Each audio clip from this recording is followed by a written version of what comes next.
Welcome everyone, and thank you for joining us for an MP webinar. Today we're going to be covering pay transparency, legal insights, proven strategies, and compliance updates. I'm Katie Kreider, Marketing Manager here at MP. And for those of you joining us on a webinar for our very first time, MP combines cutting-edge, user-friendly HCM software with proactive white glove customer support, recruitment process outsourcing, and HR services that keep business leaders abreast of the latest HR updates and compliance requirements. So today, with our super exciting topic, we have two super knowledgeable experts for today's webinar, Meg Alvastri and Mary Jane Stewart, both senior HR advisors here at MP, with over 40 years of experience in the HR space between the two of them. Their specialties include organizational and policy development, performance management, employee relations, compliance, and other HR-related areas. Just a few housekeeping issues here before we get started. If you would like to ask a question, please use the Q&A feature at the bottom of your screen. We'll try to get to some questions, but with as much information as we're going to throw out at you, we may run just a tad bit long. We understand if you have to jump, it's not a big deal because we'll be sending out the recording and the slides later today. So if you do have to jump, you'll be able to log back in and listen to everything. Again, thank you for joining us. So I'm going to hand everything over now to Meg. Thanks so much, Katie. Thank you all for joining today. Just real quick, one last housekeeping thing. This training is intended for educational and informational purposes. We really hope you're going to learn a ton today, but we are not attorneys, and the information we should not be construed as any legal advice today, but we hope you learn a ton. So again, thank you so much for joining. We're going to hit on a few topics today, an overview of what pay transparency even is, some legal considerations, and then we're going to dive into some steps that we think you should take as a lot of these new laws are being passed very quickly. So we have a lot to discuss, so let's dive right in. First, let's chat about what pay transparency even is. So pay transparency refers to the practice of openly sharing information about employee compensation within an organization. Now, these laws are going to be unique from state to state, sometimes even regionally within a state, but as a general rule, they involve one or both of the following: requiring employers to disclose pay information to job applicants, or requiring employers not to restrict employees from requesting or sharing compensation or benefit information. So in some states, like Nevada, for instance, companies are required to disclose salary ranges to any applicant they interview. On the other hand, some states only require salary disclosure upon the applicant's request. Some states, like Colorado, require that all employment benefits offered for the job, including healthcare, retirement, vacation, are also included. So as you can tell, just here from the get-go, the laws are variable and they're changing every single day. So today, we're going to give you an overview of these laws and how best to stay compliant. Your MPHR partner, for those of you who use our services currently and hopefully some new ones in the future, can also be an important resource in helping to revamp your strategy and keep you informed about this ever-changing world of pay transparency.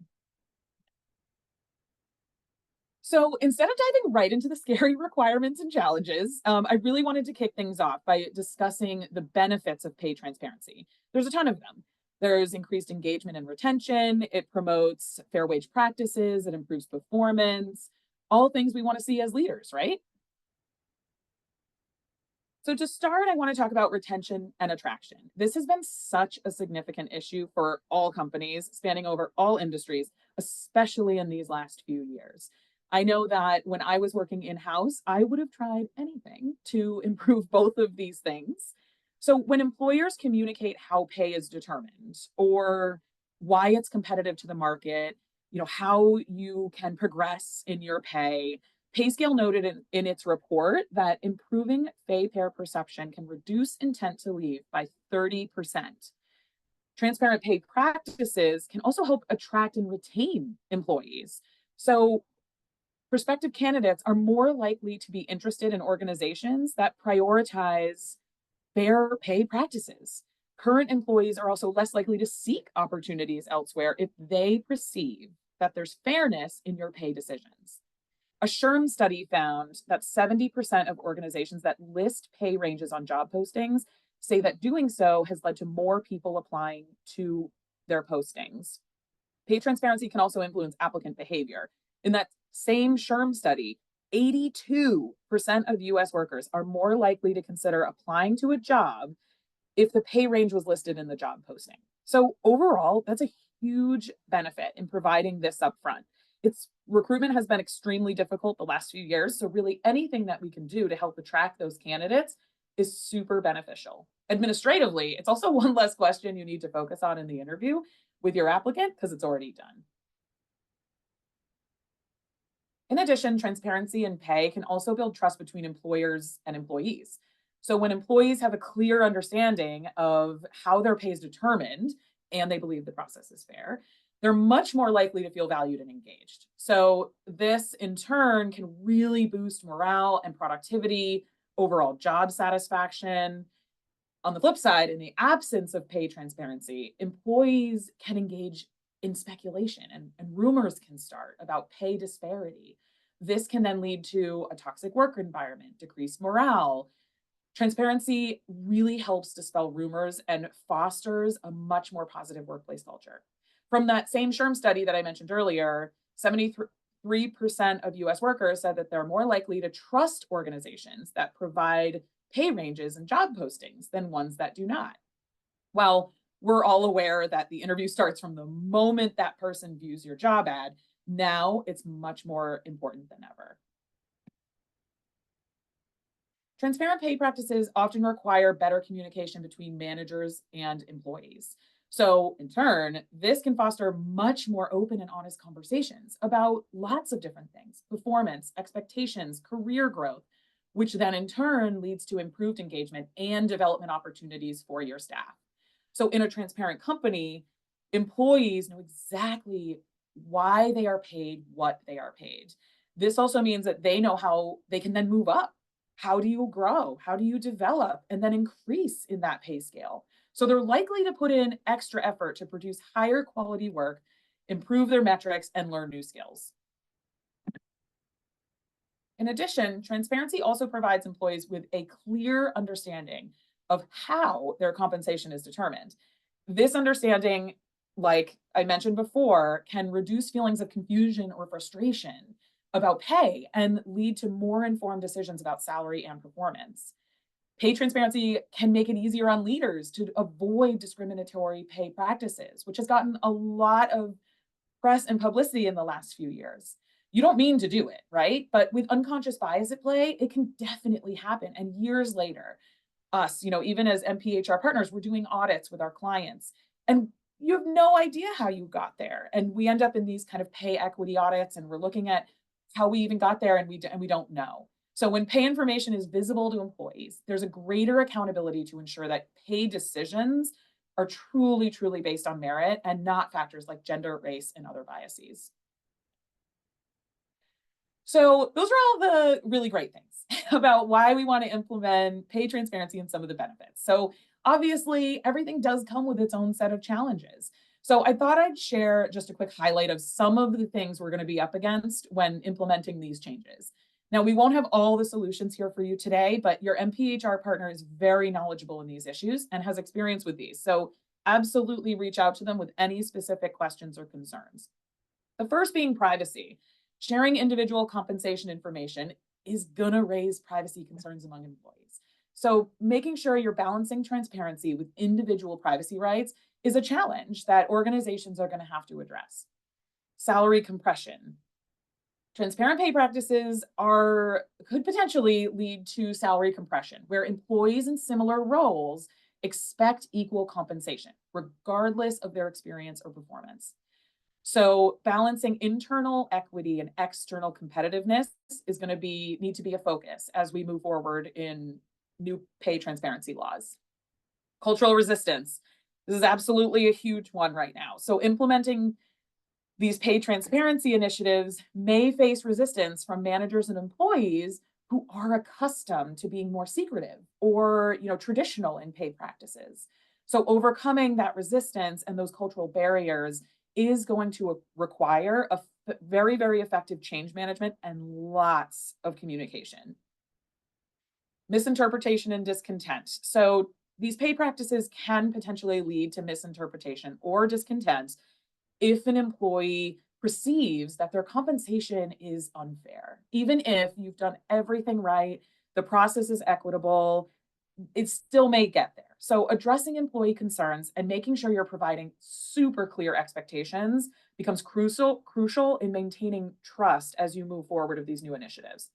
So in summary, pay transparency has so many benefits. It promotes fairness, trust, equality in organizations. And while it offers those numerous benefits, it is going to present challenges that need to be carefully managed.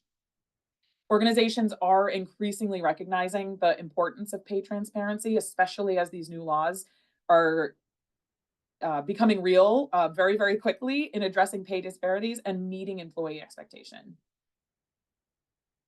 Okay, so I also wanted to dive into some of the legal things. So pay transparency initiatives do have to comply with various laws and regulations to ensure fairness, prevent discrimination, and maintain legal compliance. As states continue to pass new legislation, which is happening very, very quickly, pay transparency is going to become much more critical. It applies not only to the state where you're headquartered in, but may also apply to where your remote employees sit and even where they apply, or even just where they view your job posting from. So this list is just an example of some states. The list is a lot longer now that we'll go into soon, but this is an example of some states with pay transparency laws already in effect. And again, it's updating very quickly. So just to discuss a few to show some of the differences, California and Washington. Employers with 15 or more employees located anywhere must disclose the wage scale or salary range and a general description of all benefits and other compensation in the initial job posting. Colorado, like we talked about a little bit earlier, employers with at least one employee in the state must include the hourly rate, salary compensation, or a compensation range offered for the job in every job and promotional posting, as well as a general description of bonuses, commissions, other compensation offered, employment benefits, including healthcare, retirement, paid days off, sick leave, parental leave, vacation, and any other benefit that has to be reported for federal tax purposes. So as you can see, the laws are similar, but they are going to have differences to them that absolutely need to be paid attention to. So I spoke about pay scale in the previous slide, and it's one of the main highlights of most pay transparency laws. Pay scale is defined as the salary or hourly wage range that the employer reasonably expects to pay for the position. So later on in this presentation, Mary Jane's going to discuss the steps to help best determine your pay scales. For now, we're going to talk about it a little more generally. So this is a list of states and localities that have adopted laws that require providing applicants or employees the pay scale for a role, either on the job posting during employment or upon request. What's really wild is that we did this presentation in September of 2023. And since then, so it hasn't been, we're almost at a year, but since then, this list has updated by 5 states. So as you can see, laws are starting to get passed much more quickly. It was a slower ramp up, but this last year, we've seen so many more states jumping on this bandwagon. So one that I really want to highlight and kind of pull out of here, it is our newest one that just recently at the end of July got passed, and based on who we know is participating here today, affects a large amount of our listeners. So on July 31st of this year, Governor Healy in Massachusetts signed a pay transparency bill into law that will require certain Massachusetts employers to take action towards pay transparency. We've been waiting for this one for a while. It's finally been signed, and we do have some of the basic information about it. The first part of the law says that by February 1st, 2025, most Massachusetts employers with 100 or more employees must submit a wage data report to the Commonwealth. If anyone listening is in California, you're very familiar with this. There's some other states that do this, but now not only will Massachusetts 100 plus employers need to submit their EEO data, which you're probably already doing, but you'll also need to add in wage data. More instruction on this will certainly come once the report is released. But the report is going to require the disclosure of the demographics and pay data by race, ethnicity, sex, and the job category. So certainly, your MPHR HR partner will be able to help you with this, and we're all going to be learning as the year goes on what that's going to look like by the time we get to February 1st. The second part of the law says that beginning on July 31st, Massachusetts of 2025, Massachusetts employers with 25 or more employees will be required to post the pay range for a particular position on all job postings, disclose the pay range for a position to existing employees who are offered a promotion or a transfer to a new position with different job responsibilities, and upon request, provide the pay range for a particular position to an employee holding the position or to an applicant for the position.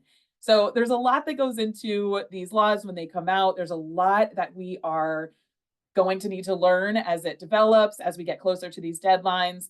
We will absolutely have lots of information that we'll be putting out into the universe about this and any other states that kind of come forward with these new laws. So they do get specific. Again, it's very similar to the ones that I've been speaking of previously, but there are going to be different nuances in this. And again, I'm sure we'll learn more as the deadline gets closer, but your MPHR partner will help guide you through these requirements as we're all working through them. So what is considered a job posting or advertisement? We've heard that a lot in some of these that I've expressed when we're talking about job posting or advertisement. And as you can see from a few of these examples here, each state has a similar but slightly different explanation of what job posting means to them. Some include third parties, some don't. So it's going to be very important that you read through these regulations with a fine-tooth comb to understand all of the nuances that they bring. Do the job posting requirements apply to remote positions?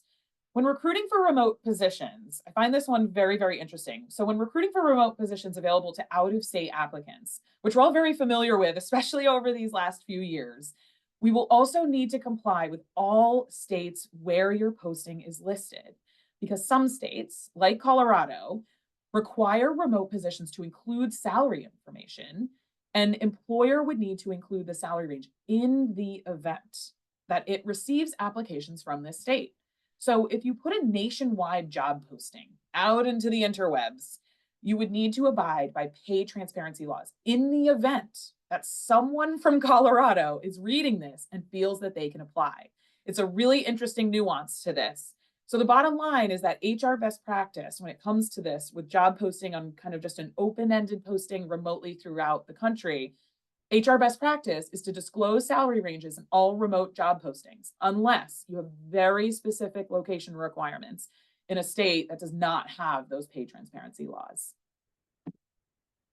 I also wanted to mention here, the trend towards pay transparency is absolutely continuing and it's growing fast. This is a list here of states that have recently introduced pay transparency laws. They have not been signed into law yet. So any of you in these states, no need to panic yet, but absolutely something to be keeping an eye on. Your MPHR representative will be keeping an eye on these for you too. And as they progress through the law, we'll be keeping you informed, but definitely something to keep in mind as you're planning for the coming year, making a 5-year strategic plan, whatever that looks like. Absolutely be well-versed in these and what might be coming down the pipe for you. So some legal considerations. Here are some other legal considerations that I thought might be helpful just to touch upon and put on your radar as you're looking into your pay transparency practices. So the first is the regulatory environment, which we've been talking about. Governments are implementing or considering laws related to pay equity and transparency. From what we've seen with our clients, organizations are, some of the organizations are proactively adopting these pay transparency measures to comply with what might be up and coming for them, or they want to post nationwide and not have to pick a spot for where that posting is going to be. So if that's the case, because of the way the Colorado law reads, we do need to have pay transparency in that posting. In addition, the gender pay gap and concerns about pay inequity has certainly gained significant attention in recent years. So pay transparency is seen as a means to address and eliminate pay disparities based on gender and other protected characteristics. Your MPHR partner can absolutely help you with a pay gap audit. We do them very frequently and can help identify any pay disparities that may have developed over the years, even unintentionally. Equal pay laws. Many jurisdictions have enacted equal pay laws that aim to eliminate pay disparities based on gender, race, and other protected characteristics. So organizations need to ensure that their pay practices are non-discriminatory and meet the requirements of this equal pay legislation within their jurisdiction. So I know that I'm a broken record, but it's so important to note again that legal requirements and compliance obligations are going to vary across jurisdictions. So making sure you're staying up to date with the relevant laws and any changes in legislation is crucial to maintaining your compliance when implementing these pay transparency initiatives. So in closing for my section, here are just a few of those things to consider when you're reviewing your pay transparency state or jurisdiction laws. Just a few questions to keep in mind. And again, we're going to share these slides with you so you'll have these, but the few of them to keep in mind: when and how does the pay range need to be disclosed? What is the definition of a job posting or advertisement? Do the job posting requirements apply to remote positions? Do I need to describe other compensation and benefits? And now I'll pass it over to my counterpart, Mary Jane. Excellent. Thank you, Meg. Yeah, so I'm sure you're all now saying, "Ooh, now what do I do?" It obviously we know the importance of pay transparency compliance, and where do you start? So I'm going to take you through the process to build out your comp strategy, which you need to take into consideration internal and external factors. So building a compensation strategy is a strategic process. If you go at it in a way that does not have a planned direction, like if you only look at one job at a time, you're likely going to run into some challenges. First, you want to gather information, background information that's needed for the project. First, you want to define the compensation strategy that you want to have, which explains the why behind the pay and creates a framework for consistency. Things you want to consider when you're building this framework are your company's financial position. What industry are you in? What is your employment size? How many people do you employ? What is your business objective? What is your competition in the marketplace? What's your competition in drawing in candidates or retaining candidates? So you want to strategically look at your structure and where you want to be within your competitive landscape. For instance, if your organization is high tech and your main goal is to attract top professional talent in the industry, your pay philosophy may be to lead the market, meaning that you're paying at the high end of the pay scale. Perhaps you are an organization that is in warehouse distribution, where the turnover is very low, and you're in a contained community with a very large labor pool. Your compensation and total rewards package may be a little less than a similar organization situated in a highly populated location, because in that situation, your competition for labor, in a highly populated area, they may have more opportunities. So, the competition for the labor is high. So depending on your makeup of your organization will depend on your strategy. When creating a compensation strategy, keep in mind that the approach that you take can really help you throughout the entire life cycle of employment. Initially, you want to attract employees. You certainly want to retain employees. It helps to motivate folks, as Meg was talking about. You also are going to ensure workplace equity and align your compensation with organizational objectives, and also following those legal requirements. Ideally, your approach will draw the talent needed within the organization and retain that talent, which then leads to the company's overall success. So when you're defining it, you want to ask yourself these questions. Who needs to be involved when you're putting together this strategy. Having different perspectives from different areas of the organization can be very helpful. And how does the compensation strategy align with your organizational strategy? What are you trying to accomplish as an organization? And how does the compensation get you there? How does it align with your human capital needs? And who do we want to attract to our business? Are we currently getting the talent we need? What's your turnover? Keep in mind, and again, speaking from experience, sometimes people say, oh, well, employees are leaving because we don't pay enough. Well, it may not be the only reason. So I'm not, and I wouldn't suggest that just because people are leaving and they're telling you that, you need to look at the organization as a whole. Are there other reasons that people are leaving you rather than just adding compensation when you may find out there's other reasons that folks are leaving? But it is a point of consideration when thinking about that. And will this strategy retain key talent and reward high performing employees? Having different perspectives when you are creating this frameworks, pulling in people from different areas of the company to have that discussion helps you to get buy-in to that structure, and it also helps to get understanding regarding compensation in general, because people need to understand what and how these structures will be utilized. So again, gathering some of the needed information includes, first and foremost, you do want to have job descriptions, which provide the essential information for comparing an organization's position with external survey data. If managers have updated job descriptions within the last year or two, you might be in very good shape to start.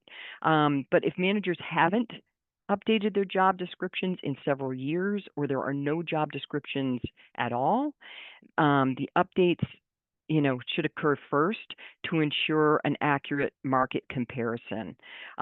This can take a number of weeks to complete, as with those discussion happens with managers.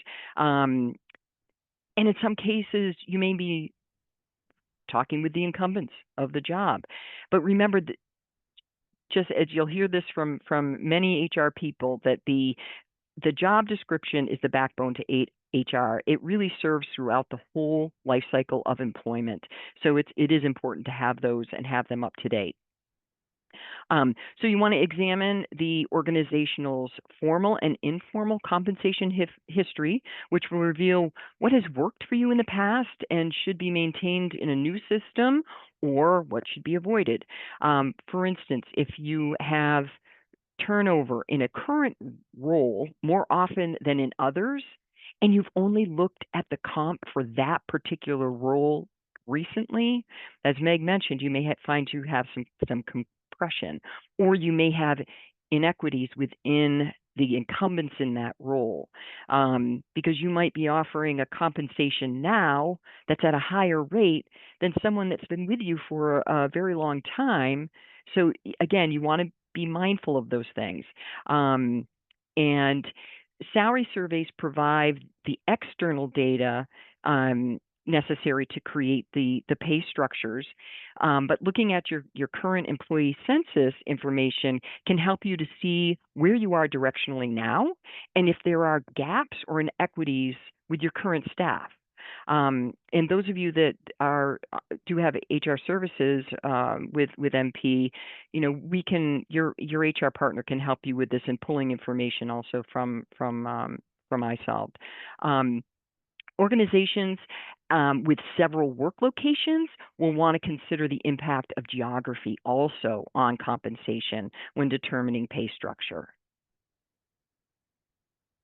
So now the next step is that you want to look at the market for compensation data.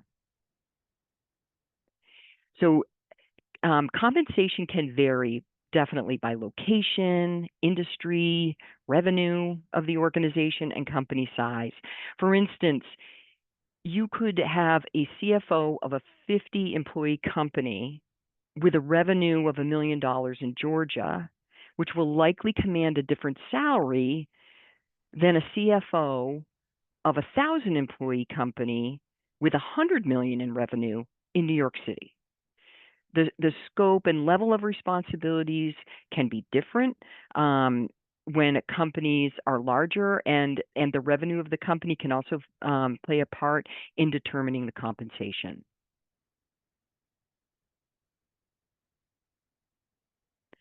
So benchmarking. When you're benchmarking positions, it's important to compare the description of a role to the data, not the job title. This is so important. And some of you may have had an employee come to you and say, "Oh, I should be making, some amount of money that's way more than they're making," because again, of the title. The title may not be reflective of the responsibilities. For example, you could have a director or a VP title within your organization, and that is what, that makes total sense. Yet the description or level of responsibility within the comp data falls into a manager title. I'm not suggesting you change the title. The title, that makes sense within your organization to call somebody a director or a VP. That is totally fine. Don't strip somebody of their title. Just look at the appropriate information about the job. So you want to look at the job descriptions in the compensation tool to best match the responsibilities of the job. And you'll want to use a compensation tool for sure to gather that information. And again, those of you that are HR clients here at MP, you can work with your HR partner to help you with that. We do have access to that. And you want to find a match that's a good 80% match. You're never going to find exactly spot on everything, right? But you want to have a good 80% match to the job description, to what that role is. And what you also can do, and again, we can help you with this with our tool, is you can combine jobs. So you might have somebody that kind of has, they wear two hats, or their responsibilities kind of fall into two different roles. That information can be blended to help it be a more accurate match. And then you want to review your current pay rates against that data. Are there any pay gaps or pay disparities? And look at your current compensation, and are there pay discrepancies between individuals holding the same job title? Are there like positions with the same levels of responsibility across the organization? Because as Meg spoke about, pay equity, it's not just looking within a job title or department, it's also looking across the organization where there may be, similar responsibilities with, at a director level, manager level, independent contributor, those types of things.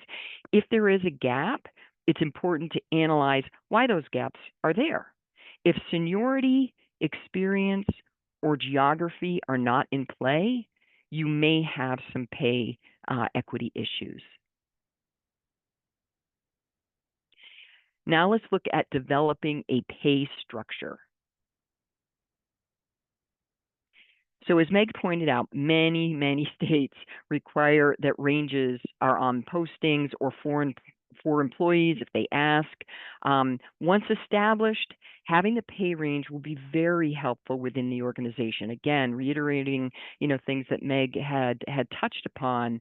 You now have a framework for conversation with employees when they ask those questions, or want to raise, or looking for a promotion.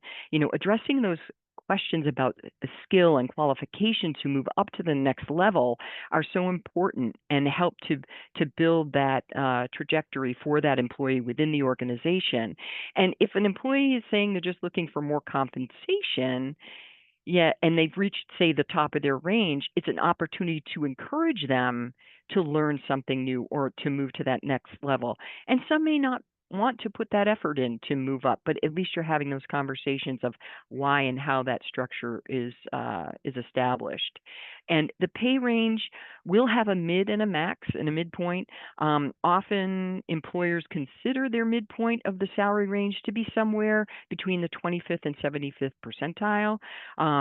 So some employees use that 50th percentile as their median mean mode that they want to, to meet the market. If a company's philosophy is to lead the market, then the salary point may be above that 50th percentile for most positions. And so the range on the role is to manage the pay relative to performance and experience in the job. That's where the employee's compensation could vary based on that performance and or experience. A traditional salary range is commonly 30 to 40%. And for top salary ranges, like for executives or top management, that might be a little bit larger. And for lower salary grades, it may be a little tighter than the 30%. But as Meg mentioned, the range is what you reasonably, in good faith, expect to pay for the position. So when you're looking at your information, at this stage in the process, you want to look at what is being paid to the employee in comparison to the data collected and the proposed salary ranges for the position. And the organization may need to make some adjustments. But overall, the employer can rely on the market data and its pay philosophy to set the ranges. So after the salaries for current employees have been placed into the range, employees will inevitably will not be in line with the guidelines and the ranges that the employer established, right? So you could, red circle rates or salaries or wages that are above the maximum that the organization has established for the position. Strategies to rectify red circle rates, you could, in lieu of a base salary, offer, a bonus for an individual, for their efforts if they've reached that top. But I do caution you on that to some extent. Make sure that you look across the organization so that you're not creating a perceived or actual inequality, because again, anything you add to someone's compensation could become a pay equity issue if someone is earning, and there's equity issues. So just, I caution you there, but you could also explore developmental opportunities to facilitate promotion to the next pay grade for that individual, or you may restrict salary increases by freezing the pay at that level because they've reached the top. Green circling is kind of on the other end, where someone is not at the minimum of that established salary range, and the green circle rates are equally as problematic than the red circle rates, in that they do not follow, the established guidelines. A solution would be to, provide a pay increase up to the minimum of the range. An exception to that would be if the performance wasn't there, it was below expectation. And if that's the case, then you may want to work on an performance improvement plan, prior to making that increase. And again, as we've discussed on pay equity, you want to ensure that you do not have any pay inequity concerns or pay disparity between various demographic groups. Employees should be rewarded fairly based on performance and skills. And having these ranges, as Meg pointed out as well, it can help it to be very front of mind for you as employers. Okay, so the next step is to implement and evaluate the new pay structure. So first of all, you need to figure out, when is this going to go into effect? When are we going to when are we really going to put this into effect, and what date and to plan accordingly. And you'll want to determine who is responsible for what. What players need to be involved. Is it managers? Is it HR? Is it payroll? What needs to be done? How are you going to communicate? And who needs to be a part of it? In this way, everyone knows what is expected of them, and now the managers are equipped also to provide transparency. And the communication plan is so important. Your communication plan, it may be pulling together all the managers to describe how the compensation will be approached moving forward, involving your HR team from recruiting to payroll, ensuring that, those that are recruiting understand what those ranges are. You want to ensure all understanding that compensation needs to be vetted through the lens of the compensation structure. So, speaking from experience, when everyone isn't on the same page, you could have someone a manager, for instance, making a decision or making promises to employees that are outside of the ranges that have been established, which can create issues for the organization. So change management needs to be, part of the strategy. And how do you want to set the stage, and also to be transparent, as we've been talking about, is pay transparency. You want to be transparent with all. Okay, so how often should you look at your comp structure? So the best practice is to look at it annually. You may age the data slightly, or you may find that you need to make changes, to your organization. You need to look at everything again for a reevaluation of roles, or maybe the company is taking a different path. You're in growth mode. I mean, there are different things that can affect it. So again, you want to look at it annually. And you don't want to get caught on your heels by not being competitive. So although you may not change it, or maybe you only change it slightly, I would suggest evaluating annually. So how, evaluating your pay structure. An effective compensation philosophy should pass the following quality tests. Is the overall program equitable? Is it defensible and perceived as fair? Is it fiscally sensitive? Are the programs included in the compensation philosophy and policy legally compliant? Can the organization effectively articulate the philosophy, the policy, the overall programs? And are the programs the organization offers fair? Are they competitive and in line with the compensation philosophy and policies? So now you want to review your jurisdictions more and more than ever. As Meg mentioned, all the states that currently have pay transparency laws and those that are adding it, you want to make sure that you understand where you're hiring, what laws you need to follow based on the states that you're in, how and when do those ranges need to be disclosed? Are there any other requirements that are needed in the posting? In Indiana, for instance, employers need to inform prospective employees at the time of application of a smoking prohibition, that smoking is prohibited applying to the place of employment. So there's different laws and things that you need to be aware of, from the onset.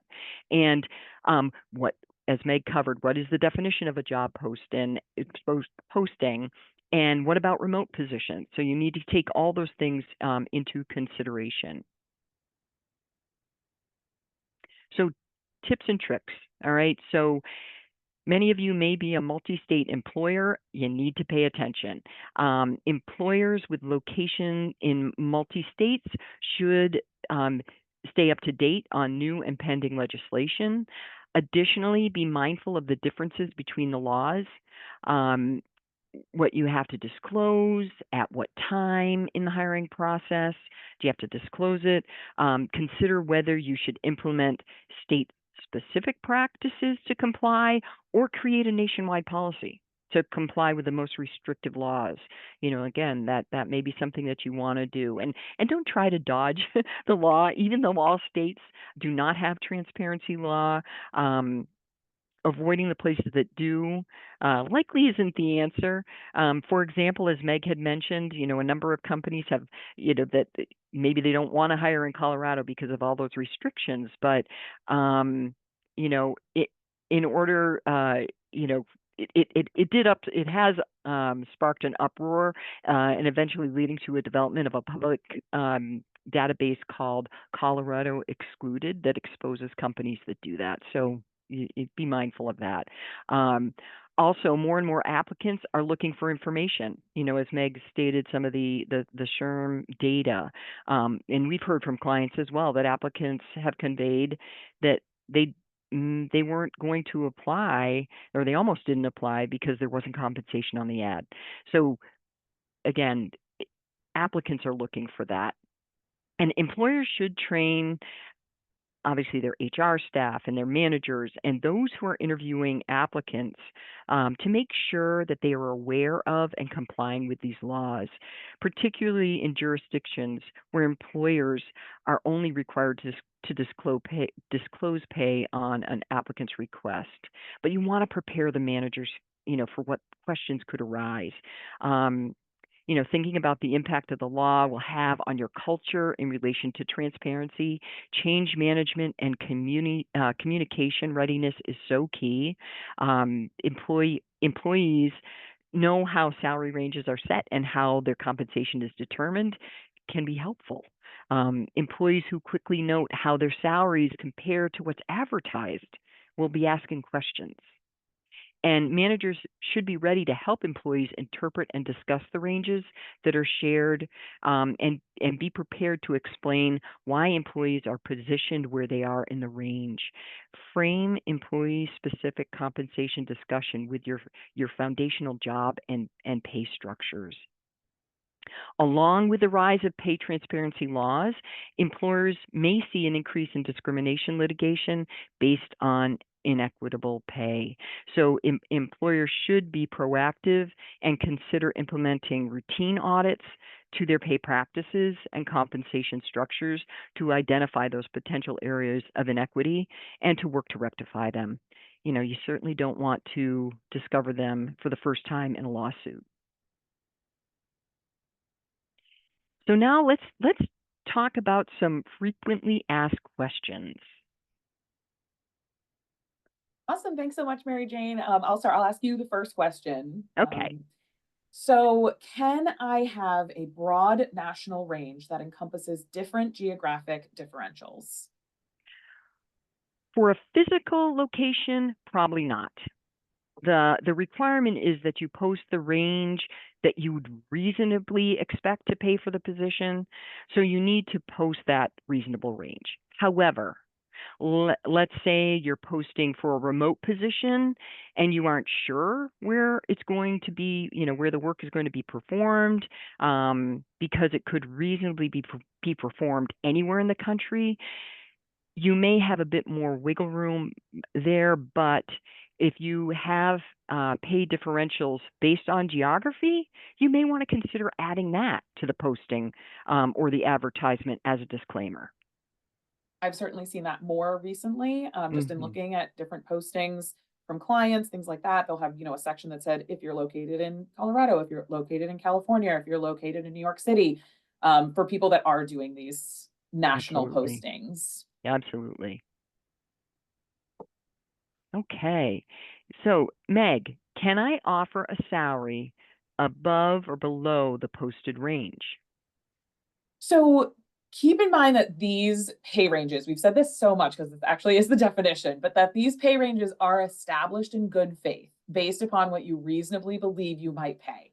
So I'd say there is some wiggle room. Certainly, if you're going to be paying someone above the range, that always is looked at more favorably, but below the range might be a bit more of a challenge and certainly could cause you to have a dissatisfied employee on your hands. So I'd be careful with that one and just make sure you have enough levels to accommodate someone who might need to be, say, in a lower range or a higher range, who may have less experience or more experience, is actually a better fit for maybe a different role or job level. So, when you're also looking at organizational development, just making sure you have the different levels to be able to fit the different types of ranges and experiences that you might come across. And you know what, Meg, I might add on to that Yeah. too, is if, and I because I've seen this in the past, where someone has applied for, I'll use an accountant role, let's say. So someone has applied for an accountant role, and an individual that has applied for the position was a former director of accounting or a much higher level, but the individual was like, you know what, I am looking for an individual contributor role now. You should be paying them for that role, not above the range because they once were, unless you're going to put them in that role. You want to think about the position and what they're going to be doing in that role. Absolutely. Mm-hmm. Okay. So, Mary Jane, I only Yeah. have one employee in the jurisdiction. Do I have to disclose pay information? I'm going to give you the typical HR response. It depends. You really need to look at the jurisdiction requirements. Generally, these types of remote positions, if you have one employee in one of the jurisdictions that has a requirement, you do have to comply. So, Meg, is the pay range only required on postings? Do we need to post or provide salary or pay scales to all employees? So again, just like Mary Jane just said, it can depend. And as we talked about in the beginning, this is really going to be dependent on the jurisdiction and what those nuances are for your state, or counties have different laws. So each location has a bit of a nuanced definition around the term job posting also, right? It does not always mean your Indeed advertisement. So you really want to dig into those requirements for your area to ensure compliance. While some states require it solely at the time of hire, other states require it to be shared at the time of a position transfer or promotion. Others require that you provide it upon request. So it really depends. Again, for MPHR services clients, please reach out to your HR partner and we can certainly point you in the right direction in terms of what your specific compliance requirements are. And I'll just say too, I noticed a question come in about, Maryland. They were on our pay scale list here. And, there's only so much that even today that we can dive into for each of the jurisdictions requirements. So again, I know we're like a broken record, but we really encourage each of you to dive into your pay transparency laws, where they apply to your business, to see all of the different pieces. So while Maryland does require the pay scale, that one also includes adding a general description of benefits, where we may not have been able to discuss that today.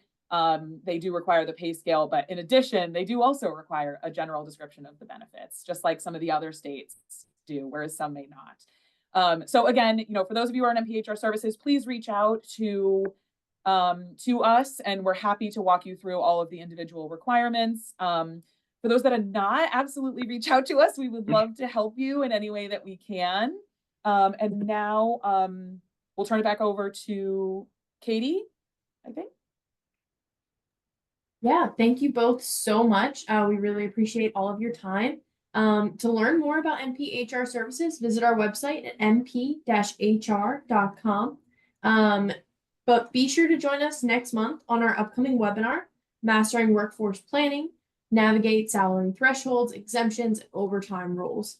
So lots of changes happening throughout. And to register, or to see the full calendar of upcoming events and available resources, all of that is available on our website. We will be sending out a recording of today's webinar along with the presentation slides this afternoon. Thanks for joining us and have a terrific day.